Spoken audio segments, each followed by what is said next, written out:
দেখছেন স্বাধীন সংলাপ, সৌজন্যে আলোক হেলথ কেয়ার হাসপাতাল। আজকে আপনাদের সাথে আছে আমি রেজওয়ান ফয়েজ।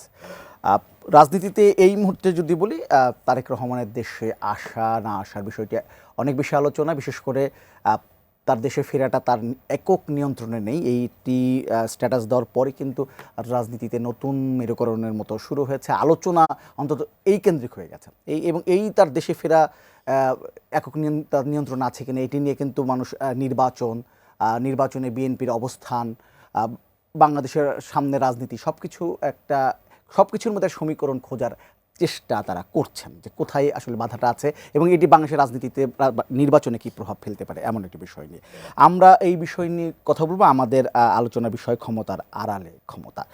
দুজন আলোচক আছেন, পরিচিত হয়নি। আমাদের সঙ্গে আছেন হাবিবুর রহমান হাবিব, বিএনপি চেয়ারপারসনের উপদেষ্টা, এবং আছেন রাজনৈতিক বিশ্লেষক ডক্টর জাহিদুর রহমান।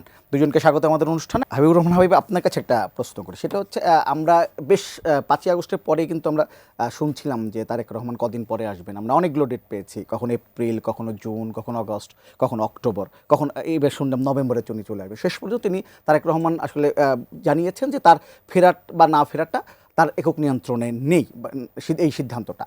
তো এই যে তারেক রহমান আসছে, আপনাদের দলের শীর্ষ নেতারাই বারবার কিন্তু বিভিন্ন তারিখ দিচ্ছিলেন যে চলে আসতে পারে। মানে আপনারা কি এই পরিস্থিতিতে জানতেন না যে এখন যে তারেক রহমান দেশে ফেরা তার নিয়ন্ত্রণের মধ্যে নেই, নাকি এটা আপনাদের রাজনৈতিক কৌশল যে একটু লুকাবেন আসবে কি আসবে না, কোনটা? আপনাকে ধন্যবাদ। আপনার মাধ্যমে এটা নিউজের সম্মানিত দর্শক শ্রোতাদেরকে সশ্রদ্ধেয় সালাম। বিজ্ঞ আলোচক ডক্টর জাহিদ আমার শুভেচ্ছা।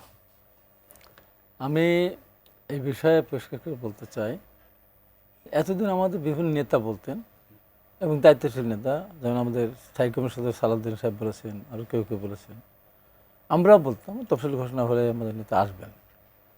গতকাল যখন উনি নিজেই বলেছেন তার ফেরার সিদ্ধান্তটা তার একার উপর নির্ভরশীল না, তখনই আসলে আমাদের কাছে একটা প্রশ্ন দাঁড়িয়েছে। তার আগ পর্যন্ত তো ওনার কাছ থেকে শুনে বলেছেন কেউ জানি না, তবে আশা করতেছিলাম আমরা। আচ্ছা, এখন ওনার এই ফেরার ব্যাপারে সরকারের পক্ষ থেকে বলা হচ্ছে যে কোনো সময় উনি আসলে আমরা অ্যালাউ করি বা দেওয়া হবে। আমি সরকারের কাছে একটু কথা বলতেছি, ঠিক আছে ওনার আসার ক্ষেত্রে কোনো বাধা নেই, সাথে সাথে এটাও বলেন যে তারেক রহমান দেশে ফিরলে তার সম্পূর্ণ তাকে সুরক্ষা দেওয়া হবে। তা এখন তারেক রহমান যাই হোক না কেন, আমরা মনে করি জাতীয় শক্তির একমাত্র প্রদীপ। এই প্রদীপ নিভে গেলে বাংলাদেশ অন্ধকার নিবজ্জিত হবে। কবে এই আলো জ্বলবে আমি জানি না। বিভিন্ন ধরনের ষড়যন্ত্র আছে, দেশীয় ষড়যন্ত্র, আন্তর্জাতিক ষড়যন্ত্র, মৌলবাদী একটা গোষ্ঠীর উত্থান। তারা মনে করতেছে তারাও তারেক রহমানকে বাধা মনে করেন। তারেক রহমান না থাকলে বাংলাদেশ জাতীয় দল, যেহেতু দেশনেত্রী বেগম খালেদা জিয়া অসুস্থ, পরের ধাপে এখনও কেউ গড়ে উঠেনি, যেমন হয়তো বা কালক্রমে হয়ে যাবে, কিন্তু সেটা অনেক বড় আঘাত। এত বড় আঘাত সহ্য করা আমাদের জন্য খুব কঠিন হবে। তো এই জন্য আমিও চাই, আমি তো সবচেয়ে বেশি চাইতাম যে 5ই আগস্টের আগে উনি না আসুক, আমি চাইতাম আওয়ামী ষড়যন্ত্রের কারণে। এই মাঝখানে আমি চেয়েছি প্রতিনিয়ত।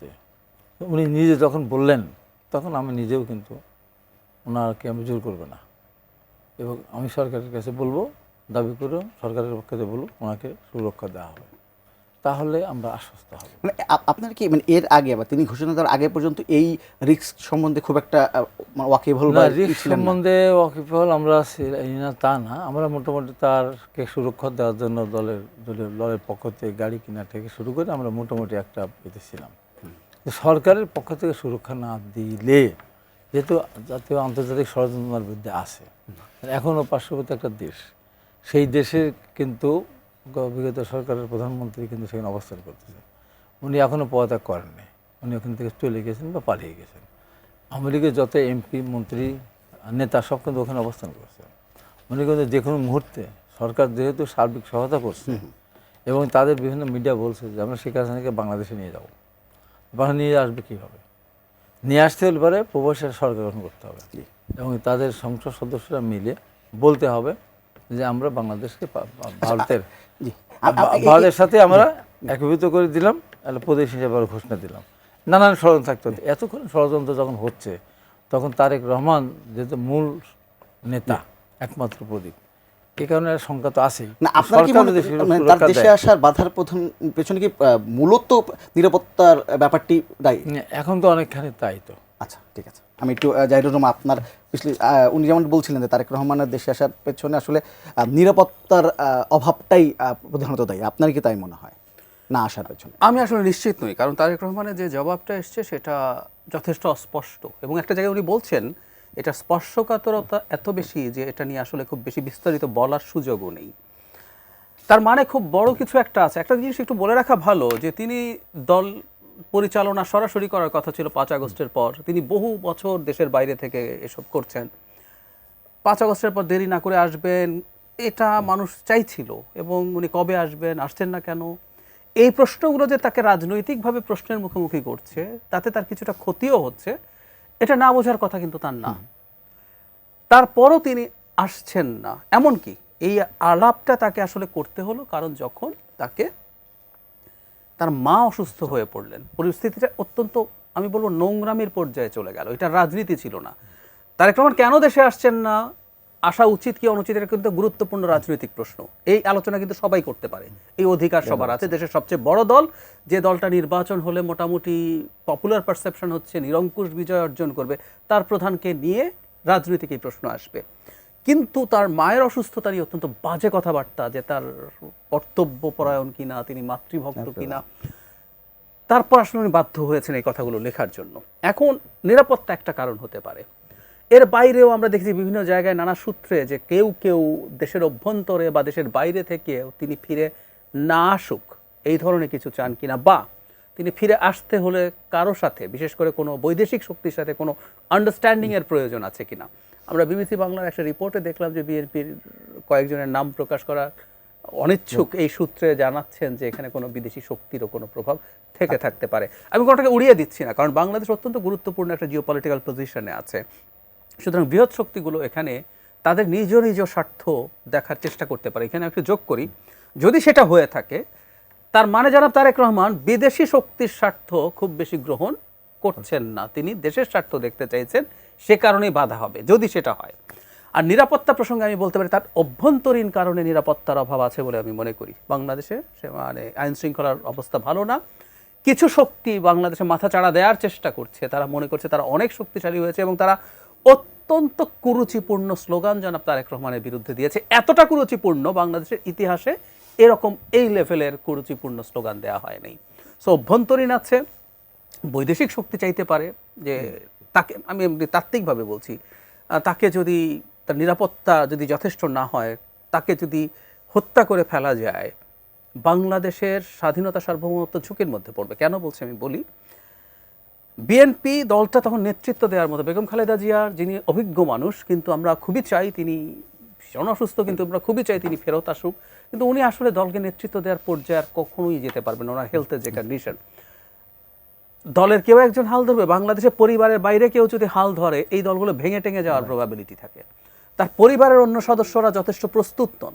সো এই টার্মোয়েলের টাইমে তিনি যদি অ্যাবসেন্ট থাকেন, বাংলাদেশের ডিজাস্টার তৈরি হবে। সুতরাং কেউ যদি মনে করে বাংলাদেশকে একটা কেওসের মধ্যে ফেলবো, তাহলে উনি কিন্তু একটা ইজি টার্গেট হয়ে পড়তে পারেন। সুতরাং নিরাপত্তাও একটা কারণ হতে পারে, এবং সেটা শতভাগ নিশ্চিত না হয়ে আসলে উচিত হবে না। কেউ কেউ বলছেন যে বাংলাদেশের মতো দেশে তিনি ঝুঁকি থাকলে ঝুঁকি নিয়ে চলে আসবেন, মারা গেলে যাবেন, এটা দলের পলিটিক্যাল ক্যাপিটাল হবে। হাস্যকর কথা। Stake is so high. আমরা দাঁড়িয়ে আছি বাংলাদেশ একটা গণতান্ত্রিক পথে গিয়ে স্থিতিশীল হবে কি হবে না, অথবা আমরা অস্থিতিশীলতার দিকে চলে যাব, বহু খেলোয়াড় চারদিকে জড়ো হয়ে আছে, সেটা স্টেক ইজ সো হাই। সেজন্য আমি মনে করি, আমি অন্তত তার এই বিবেচনা বোধে আস্থা রাখতে চাই যে আমরা কারণগুলো নিশ্চিতভাবে না জানলেও তিনি নিশ্চয়ই তার এই না আসাজনিত সমালোচনার চাইতে ওই যে আসছেন না এই ব্যাপারটার গুরুত্ব অনেক বেশি। হাবিবুর রহমান হাবিব, অনেকে এই তারেক রহমান দেশে এই যে ফিরতে না পারা বা আসছেন না, এটা নিয়ে নির্বাচন মানে হবে কি হবে না একটা সন্দেহ প্রকাশ করছেন। আপনি তার নিরাপত্তা নিয়ে প্রশ্ন আপনার কাছে আছে, আশঙ্কা আছে। আজকে যদি আমি দেখি যে খুলনার আদালত প্রাঙ্গণে দিনে দুপুরে দুজনকে গুলি করে হত্যা করা হয়েছে, আমরা এর আগেও দেখেছি আদালত ঢাকায় হত্যা করা হয়েছে, ঢাকায় মাসে প্রতিদিন দুজন করে এরকম হত্যাকাণ্ড হয়েছে। তো এই যদি 20 জনের মতো, গড়ে 20 জনের মতো হত্যাকাণ্ড হয়েছে মাসে, যদি এই অবস্থা হয়, 3 মাস পর নির্বাচন, আপনি তো নির্বাচনের মাঠে আছেন, সবকিছু মিলে আপনি এই নিরাপত্তা ব্যবস্থা নিয়ে নির্বাচনে অংশগ্রহণ করতে কতটা স্বস্তি বোধ করবেন? আমি আপনাকে প্রশ্ন করি, কত বছর পর নির্বাচন হলে সেই নির্বাচনটা সুষ্ঠুভাবে হবে? আমি নিশ্চিত জানবো যে এত বছর পর নির্বাচন হলে সেই নির্বাচনটা সুষ্ঠু হবে, বলতে পারবেন? দিন যত যাচ্ছে, যত যাবে, তত আরও এই অনিশ্চয়তা দেখা দেবে। এই নির্বাচনটা আরও 6 মাস আগে হলে তো আরও ভালো নির্বাচন হতে পারত। যত পিছিয়ে যাবে নির্বাচনটা তত খারাপ হবে, নির্বাচন আদৌ হবে কিনা সন্দেহ দেখা দেবে। আমি মনে করি আদালতের যে ঘটনা সব কিছু মিলে সরকারের নজরদারির মধ্যে থাকতে হবে। অনির্বাচিত সরকার বেশি দিন ক্ষমতা থাকলে কে ক্ষমতা যাবে সেটা বড় কথা না, দেশের অর্থনীতি ধসে পড়বে। যেমন জিডিপি কমতে কমতে এখন 3-এর নিচে চলে এসেছে, কোনো ইনভেস্টমেন্ট নেই। এই যে গার্মেন্টস শিল্প বন্ধ হয়ে যাচ্ছে, একের পর এক বন্ধ হয়ে যাচ্ছে, না চারিদিকে শুধু দাবি দেওয়া আর দাবি দেওয়া। এই যে অবস্থা, সরকার প্রথম থেকে যে ভুলগুলি করেছে, দাবি দেওয়া শোনার এক কথা বলতে পারতো। আমরা দাবি দেওয়া শুনতে এখানে আসি নাই, আমরা একটা স্বল্পতর সময়ের মধ্যে কিছুটা সংস্কার করে আমরা একটা সুন্দর নির্বাচন করে আমরা চলে যেতে চাই। তাহলে এত দাবি দেওয়া কিন্তু তাদের সামনে আসতো না, এইসব দাবি দেওয়া তাদের পক্ষে পূরণ করা সম্ভব না। এই জন্য বলি যে নির্বাচনকে এই জন্য নির্বাচন হবে না, পিছিয়ে দিতে হবে, এর কোনো কারণ আছে বলে মনে করি না। শেষটা যেটা বলি, যারা দুষ্ট মানুষ যারা, তারা যে তারেক রহমানকে প্রশ্ন করছে, তার মায়ের প্রতি তার শ্রদ্ধাবোধ নেই। এখানে এর ছোট্ট করে আমি একটু যোগ করি, তারপর আপনি এই প্রসঙ্গটা বলেন। আজকে জামাত ইসলামের নায়েবে আমির এটিএম আজহারুল ইসলাম তিনি একটি সভায় বলেছেন যে ইংল্যান্ডের নাগরিকত্ব ছেড়ে এসে যদি প্রধানমন্ত্রী না হতে পারেন দুকুলি হারাবেন, তাই অনেক নেতা বিদেশ থেকে দেশে আসার সাহস পাচ্ছেন না। এই যে এদের যে কথাবার্তা বলে, যত বড় মুখ না তত বড় কথা। এদের পক্ষে তারেক রহমানকে নিয়ে, বিএনপিকে নিয়ে, ম্যাডাম খালেদা জিয়াকে নিয়ে, জিয়া রহমানকে নিয়ে কথা বলার কোনো অধিকার আছে? কোনো অধিকার আছে যে ভাষায় তারা কথা বলে? আছে কোনো অধিকার? তারা একবারও ভাবে না যে বিএনপি তাদেরকে রক্ষা করতে গিয়ে ফ্যাসিস্টের বিরুদ্ধে মোকাবেলা করার জন্য, বা যখন এলাকায় একটা হিংস্র জন্তু জানোয়ার প্রবেশ করে, সব দল মিলে, সব মানুষ মিলে, হিন্দু মুসলমান বৌদ্ধ খ্রিস্টান শত্রুর মধ্যে এক হয়ে তাকে প্রতিরোধ করে, সেরকম একটা পরিস্থিতি জামাতকে বিএনপি সাথে রেখেছিল, বা একসাথে আন্দোলন সংগ্রাম করেছে, কখনো যুগপদ, কখনো একসাথে জোরগতভাবে। তো তারা যদি না করতো, তো আজকে এই বছর আসতে পারতো? তারা বিএনপির সম্বন্ধে এত বড় উদ্যতপূর্ণ কথাবার্তা বলে। আজকেও তো গোলাম পর বলেছে যে নির্বাচন আগে গণভোট হতে হবে, ছেলে খেলা, ওনার কথাই দেশ চলবে। এই দেশে যাদের কোনো অবদান নেই, মহান স্বাধীনতা যুদ্ধের সময় সরাসরি তার বিরোধিতা করেছে, লক্ষ লক্ষ মানুষ হত্যার সাথে জড়িত, রক্তে রঞ্জিত তাদের হাত, ঘর বাড়ি জ্বালিয়ে দিয়েছে, আমার মা বোনদেরকে ধর্ষণ করে পাকিস্তানে তুলে দিয়েছে, বুদ্ধিজীবীদের পাকিস্তানে তুলে দিয়েছে। এত বড় স্পর্ধা পায় কোথায় তারা? এত বড় স্পর্ধা তারা কোথায় পায়? তারেক রহমানের সম্বন্ধে কথা বলার সঙ্গে হিসাব করে বলবে না? তারেক রহমান তার মায়ের প্রতি অগাধ শ্রদ্ধাবোধ আছে বলে সেদিন আমাদের সাথে, এটা বলার ব্যাপার না, আমাদের সাথে যখন আমাদের প্রার্থীদের ব্যাপার উনি বললেন, সবাই যোগ্য, কম বেশি যাই হোক, আমরা বিবেচনাকে যাকে দেব সে ইলেকশন করে বাদ বাকিগুলো সমর্থন করতে হবে। আমার মা কষ্ট করেছেন। ওয়ান সময় সরকার বলেছিল, অসভ্য সরকার বলেছিল আলোপন কুহুকে নিয়ে বিদেশ চলে যান, আরামে থাকবেন, রাজি হন না। তখন ওরা ভেবেছিল তারেক রহমানকে সঙ্গে দিলে মানে যাবেন, তখন তারেক রহমানকে সঙ্গে 2 ছেলে নিয়েই আপনি যান। তখন উনি বলেছেন যে আমি যাব না। তখন কি বলেছিল? আপনার সন্তানদের এমন অবস্থা করব, মা হয়ে আপনার সহ্য করতে পারবেন না। ম্যাডাম কি বলেছিলেন? আমার 2টি সন্তান না, লক্ষ লক্ষ সন্তানের মা আমি, আমার 2টি সন্তানকে আমার লক্ষ লক্ষ সন্তানের যে আমি কুরবানি দিয়ে দিলাম। 1-11 সরকার কিন্তু কথা রেখেছে, সেই নির্যাতন করেছে পৃথিবীর ইতিহাসের সবচেয়ে জঘন্যতম ইতিহাস। একজন দেশের মহান স্বাধীনতার ঘোষক রাষ্ট্রপতি, সেনাপ্রধান, তার সন্তান, সাবেক 3বার প্রধানমন্ত্রী, তার সন্তানকে উপর থেকে ফেলে দিয়ে মাথার হাড় ভেঙে ফেলে দিয়েছে। কথা তারা রেখেছে। আর ফলন কোনো কিছুর সাথে ছিল না, তাকে যেভাবে নির্যাতন করেছিল, তারপরেও ম্যাডাম খালেদা বলেছেন আমি আমার এই দেশ থেকে আমি যাব না। সেই দলকে নিয়ে, সেই দলের নেত্রীকে নিয়ে সমালোচনা করেন, লজ্জা করেন একটু? একজন ফোনে আছেন, ফোনটা দিয়ে দিই। হ্যালো, আসসালামু আলাইকুম। ওয়ালাইকুম আসসালাম। আপনার নামটি বলে প্রশ্নটি করেন। জি, আমার নাম মোহাম্মদ শাহিনুল্লাহ শাহিন। জি শাহিন সাহেব বলেন। আমার নাম মোহাম্মদ শাহিনুল্লাহ শাহিন। বলেন। জি জি জি আমার প্রশ্ন হইল, আমাদের দেশে যেহেতু এখন 300 জন এমপি নেই, জি এমপি নেই, মন্ত্রী নেই, তারপরে সিটি কর্পোরেশন নেই, মেয়র নেই, ওনাদের যে বেতন ভাতাটা বন্ধ, তাহলে আমাদের আপনার কাজ করছে না, টাকা তো খরচ হচ্ছে না, ওনাদের দিকে টাকাটা তো রয়ে যাচ্ছে। এটা হলো আমার প্রশ্ন, কেন কমতেছেন? জি ধন্যবাদ। আচ্ছা, আরেকজন ফোনটা নিয়ে আমার মনে হয় এটার সাথে খুব একটা প্রাসঙ্গিক না প্রশ্ন। হ্যালো হ্যালো, জি, আসসালামু আলাইকুম। ওয়ালাইকুম সালাম। আপনার নামটি বলে প্রশ্নটা করেন। যে মুনিয়াদার বলছি। জি মুনিয়াদ সাহেব বলেন। আমার প্রশ্নটা হাবিব সাহেবের কাছে। জি কিছুদিন আগে সম্ভবত গত সপ্তাহে ওনার নির্বাচনী এলাকাতে জামাতের সাথে ওনার এখানে হামলা এবং অনেক কিছু হয়েছে। আমার প্রশ্নটা হয়েছে, যদি সারা বাংলাদেশে এরকম হামলা মামলা চলতে থাকে তাহলে আমলিক এর ভিতরে কি ঢুকবে না? জি ধন্যবাদ। আমলিক এর ভিতরে জাহিদ ভাইয়ের কাছে আমার একটা সেকেন্ড প্রশ্ন হয়েছে, যদি কোনো কারণে জামাত এবার জয়যুক্ত হতে পারে তাহলে আমলিক কি বিশ্বে ব্র্যান্ডিং করবে না যে বাংলাদেশ আবার ইসলামিক টেররিস্ট দিকে আগাচ্ছে? যদি উত্তর দেয় খুশি হব। জি জি ধন্যবাদ। আপনি বুঝতে পারছি যে আপনি জাহিদ সাহেব, আপনি যদি উত্তরটা দেন তারপরে আমি অন্য প্রশ্ন আসছি। আচ্ছা, আমি উত্তরটা দিতে চাই। হ্যাঁ, এটা খুবই সম্ভাবনা আছে, মানে জিততে হবে না। আমরা কিন্তু একটা স্পেকুলেট করছি দীর্ঘদিন থেকে। খেয়াল করবেন, জামায়াতে ইসলামী স্থানীয় পর্যায়ে আওয়ামী লীগের সাথে এমনকি নেতাদেরকে শেল্টার দেওয়ার চেষ্টা করছে। আমি আপনার কাছে একটা আহ্বান জানাই আপনার মাধ্যমে, আপনার চ্যানেলকে। আমরা তো বলি বিএনপি জামাত উভয়ই টর্চার্ড হয়েছে আওয়ামী লীগের হাতে। জামাত একটা সময় পর্যন্ত তাদের নেতাদের যখন ফাঁসি হচ্ছিল তখন তারা আন্দোলনে ছিলেন, ওনারা রাষ্ট্রের জন্য আন্দোলন করেছে বলে আমার মনে হয় না। আচ্ছা, যদি তাই হয়ে থাকে, আমরা তাদের কথা ধরে নিলাম তারা ভীষণ অত্যাচারিত হয়েছেন, এখন পর্যন্ত আওয়ামী লীগের বিরুদ্ধে যত মামলা হয়েছে তার কতটি জামাত করেছে আর কতটি বিএনপি করেছে? বিএনপির মামলার মধ্যে কিছু ভুলভাল আছে, কিছু কিছু ক্ষেত্রে মামলা বাণিজ্যও আছে, কিন্তু মামলা করেছে মূলত বিএনপি। জামাত কিন্তু এখন এই জিনিসটা ব্যবহার করার চেষ্টা করছে, করে তাদের ভোট সাথে আনার চেষ্টা করছে। আমি এটা কনভিন্সড, আওয়ামী লীগ তো নির্বাচনে পার্টিসিপেট করছে না, মিরাকল কিছু যদি না হয়। জাতীয় পার্টির মধ্যে ঢুকেও তারা নির্বাচন করবে নিশ্চিত না, ইন্ডিপেন্ডেন্ট না করে। সেটা যদি হয়, জামাতকে ভোট দিতে আওয়ামী লীগ কেন্দ্রীয়ভাবে আহ্বান জানাতে পারে। কারণ জামাত ইসলামী ক্ষমতায় যেতে হবে না, তারা যদি সিগনিফিক্যান্ট নাম্বার অফ সিটস পায়, এবং জামাত মানে কিন্তু শুধু জামাত না, এবার এক ধরনের একটা ইসলামী মোর্চা মতো তৈরি হচ্ছে, যে 8 দলের কথা বলে এর মধ্যে 6টা দলই হচ্ছে ইসলামী রাজনীতি করে, এর মধ্যে ডান থেকে শুরু করে উগ্র ডান পর্যন্ত আছে। এই জিনিসগুলো যখন আসবে তখন অনিবার্যভাবে এই ন্যারেটিভ তৈরি হবে, এবং শুধু ভোটে না, বাইরেও দেখবেন এই যে বাউলকে নিয়ে সমস্যা, মাজার ভাঙা, যাত্রা করা যাবে না, মেয়েরা ফুটবল খেলতে পারবে, সব যদি আপনি একত্র করেন তাহলে সেই ন্যারেটিভ যেটা পশ্চিম তৈরি করার চেষ্টা করেছিল, ভারত তৈরি করার চেষ্টা করেছিল, শেখ হাসিনা ভালো না কেউ কেউ বলতেন, শেখ হাসিনা চুরি করে, শেখ হাসিনা পাচার করে, কিন্তু শেখ হাসিনাকে রাখতে হবে তারপরও, কারণ শেখ হাসিনা যদি না থাকে বাংলাদেশে এই ধরনের ধর্মীয় উগ্রবাদ বা ধর্মান্ধতা মাথাচাড়া দেবে। সুতরাং জামাত যদি অনেক ভালো করে ফেলে, জামাত অ্যাপারেন্টলি খুবই কনস্টিটিউশনাল পলিটিক্সের কথা বলে, যে কেউ তার কনস্টিটিউশন, জামাতের গঠনতন্ত্র পড়ে দেখতে পারেন যে ওখানে কিভাবে কি লেখা আছে না আছে। সে উদার গণতান্ত্রিক দল নয় কোনোভাবেই। সো এটা জামাতের এইভাবে জেতাটা আওয়ামী লীগের পারপাসকে সার্ভ করবে, কোনো সন্দেহ নেই। আচ্ছা, আমি একটা প্রশ্ন আছে, সেটা হচ্ছে যে নির্বাচন নিয়ে প্রশ্ন যদি বলি, বিএনপির যে অবস্থা, খালেদা জিয়া অসুস্থ, চরম অসুস্থ, তারেক রহমান দেশে ফিরতে পারবেন কিনা এটি তার সিদ্ধান্তের উপর না, এবং এটি একটা অনিশ্চয়তা দেখা দিয়েছে।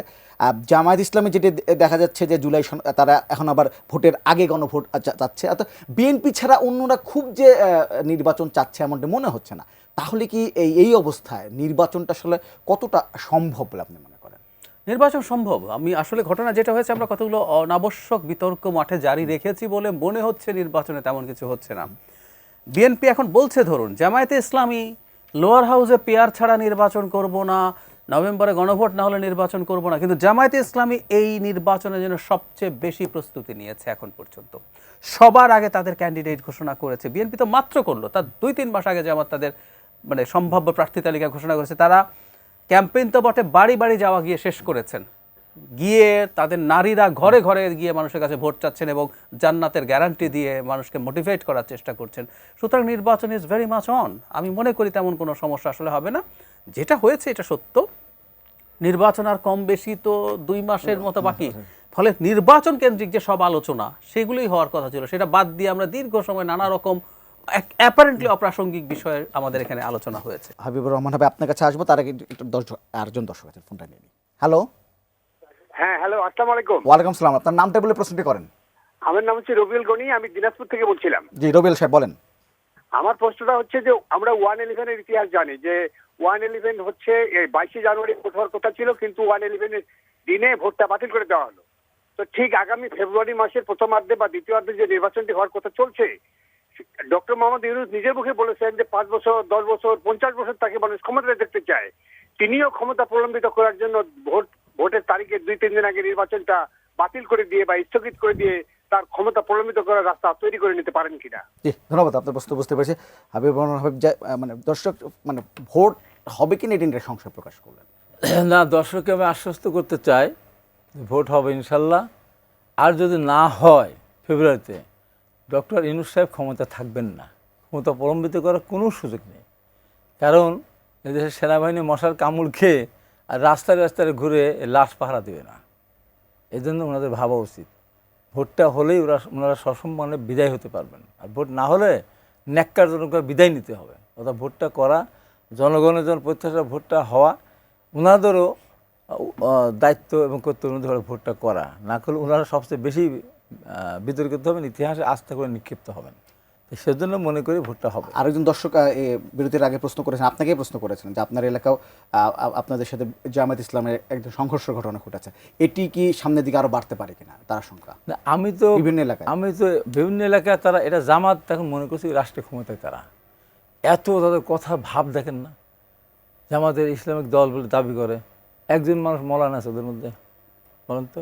ওদের আমির, ওনার নাম কি? মৌলানা মোহাম্মদ ডাক্তার শফিকুর রহমান মৌলানা বলেন, আমার আগে আছে ডাক্তার জাসদ করতেন, উনি মাদ্রাসায় পড়েন নাই। ডাক্তার কি গোলাম পর অধ্যাপক লেখে, আসলে কি অধ্যাপক? উনি কি হাফেজ কারি মোহাম্মদ গোলাম পরার বলে? উনি কী করতেন? উনিও ছাত্র শিবির করেছেন কিনা আমি জানি না, ইসলামিক দল করেছেন জানি না। উনি ইসলামিক লাইনে পড়াশোনা করেন তাও আমি জানি না। একটা আবদুল্লাহ তাহের, মোহাম্মদ তাহের, উনি কি মাদ্রাসার ছাত্র? হাফেজ আবদুল্লাহ মোহাম্মদ তাহের বলে কেউ? উনি ডাক্তার। তো এই যে তিনজন মানুষ, প্রধান তিনজন, একজনও আরবি লাইনে লেখাপড়া করে নাই, ইসলামিক লাইনে লেখাপড়া করে নাই। তারা এই দেশে ইসলাম প্রচার করতে চায়।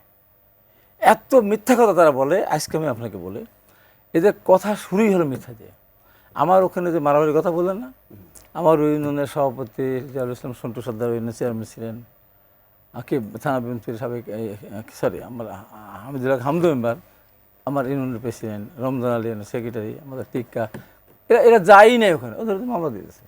এই মিথ্যা মামলা করা, মিথ্যা কথা বলে, এদের একেবারে এতটুকু বাধে না, এতটুকু বাধে না।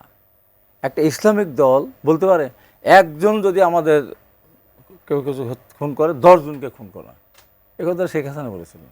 তার সে 1 ডিগ্রি আঙ্গুল উঁচু করে বলেন, আমাদের দিকে আঙ্গুল তুলে কথা বলবেন না, জিব্বাটা ডান হাত না বাম হাতের আঙ্গুল দিয়ে টেনে ছিঁড়ে পায়ের নিচে পিছনে। জামাত ইসলাম তো এই বিষয়ে আপনাকে অভিযোগ করে। আমি কি অভিযোগ করছি? যে আপনি আমি বলেছি যদি কেউ নৌকা ধানের শীষ 2 সাবের একই বিষ বলে, তাহলে তাদের জিব্বাটাকে কালো করতে দিয়ে খাওয়া যাবে না।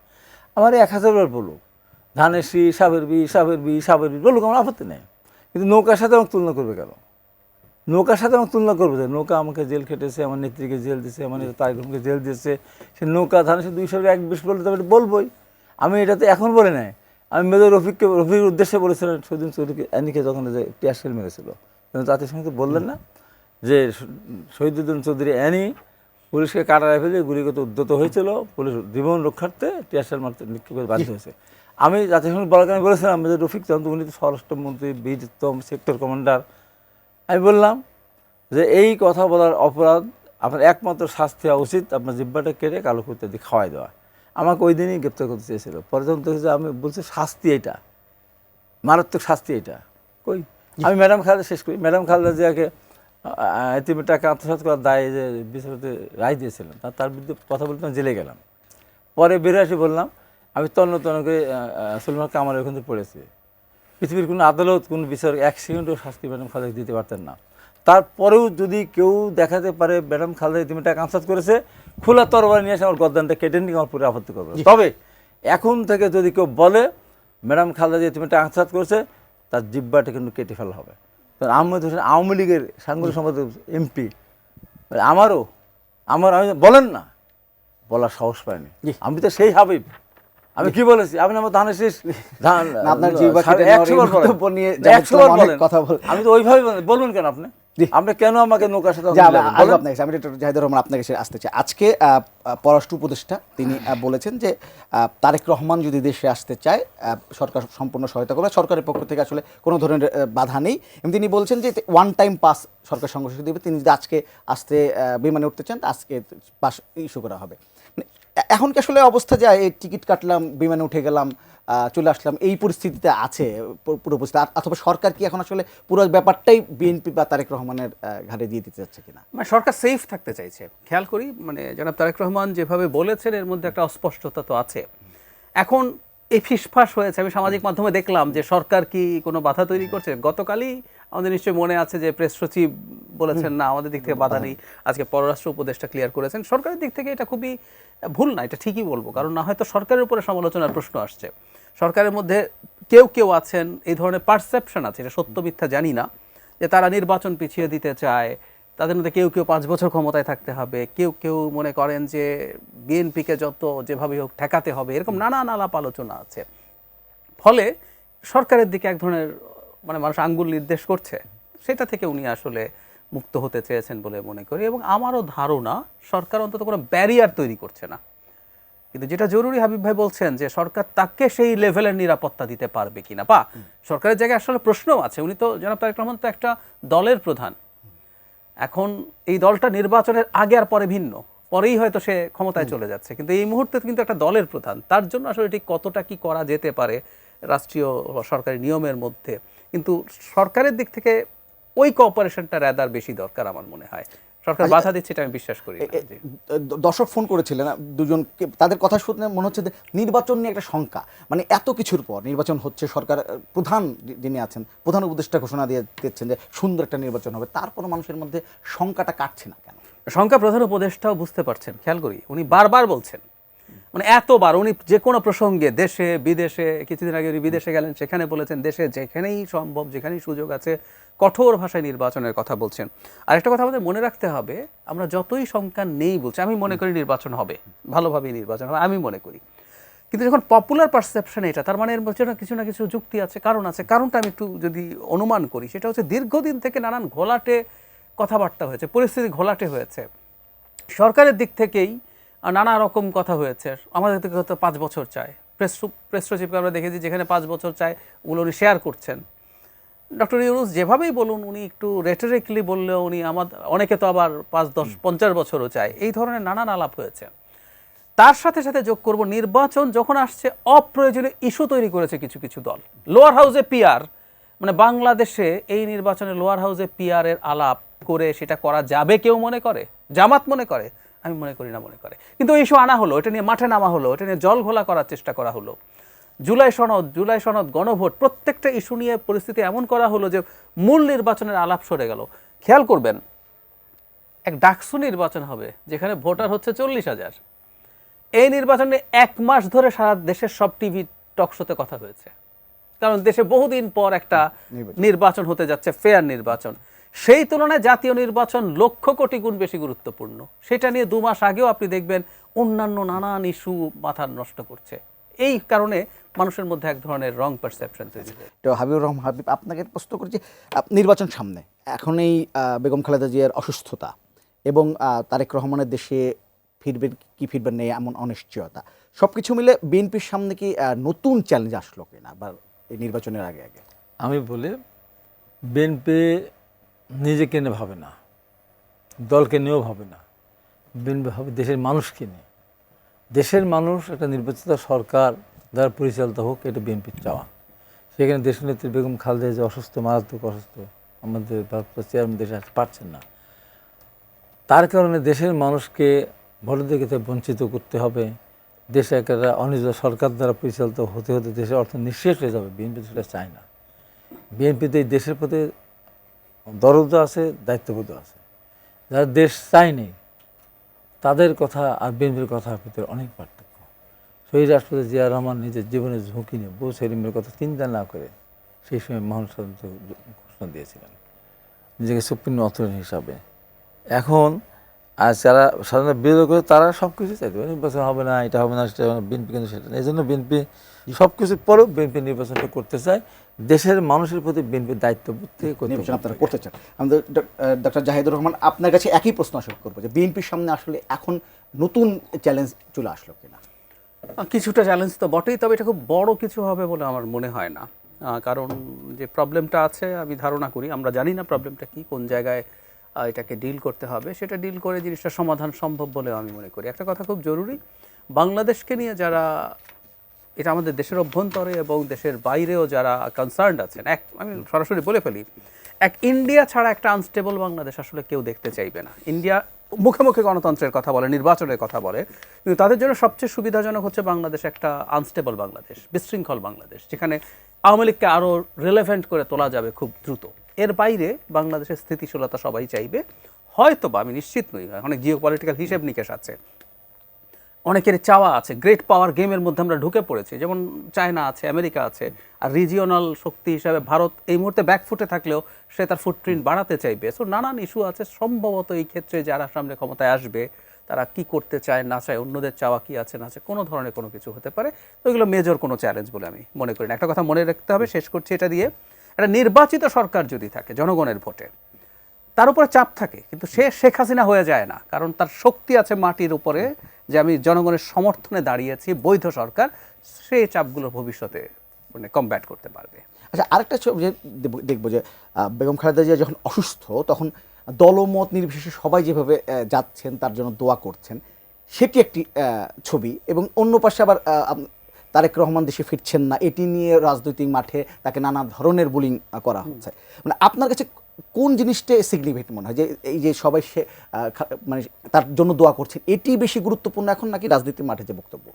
দুটোই গুরুত্বপূর্ণ। দুটো গুরুত্বপূর্ণ মনে হচ্ছে বিরোধীরা চেষ্টা করবে তারেক রহমানের সমালোচনা করতে, এটা সমস্যার কিছু নাই, কিন্তু ওনার মাকে উনি ভালোবাসেন না, উনি কর্তব্যপরায়ণ সন্তান না, এগুলো ফালতু কথা, এগুলো ফাজলামো, এগুলো আমাদের পলিটিক্যাল গণতন্ত্রের রেটরিকের বা যে পেরিমিটার আছে এর বাইরে না আসা নিয়ে সমালোচনা করবে, এটা মাইলেজ নেওয়ার চেষ্টা করবে।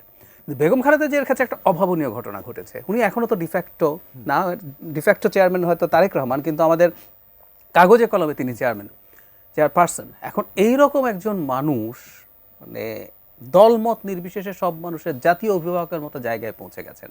বাংলাদেশের ইতিহাসে কিন্তু এই ঘটনা আর কখনো ঘটেছে বলে আমার মনে হয় না। সব দল, আমি ফান করে বলে আওয়ামী লীগও তাকে সমর্থন করতে পারে একটা জায়গায়।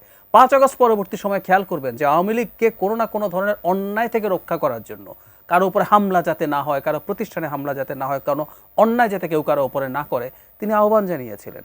তো উনি ওনাকে ওই জায়গায় নিয়ে গেছেন, এবং এটা এই কারণে একটু প্রসঙ্গ আসলো বলে বলছি, এই কারণে তার না আমাদের মধ্যে আরও অনেক দিন থাকা জরুরি। আমাদের এই নির্বাচন আছে, নির্বাচনের পরেও আমাদের মধ্যে সংকট সংঘাত তৈরি হতে পারে।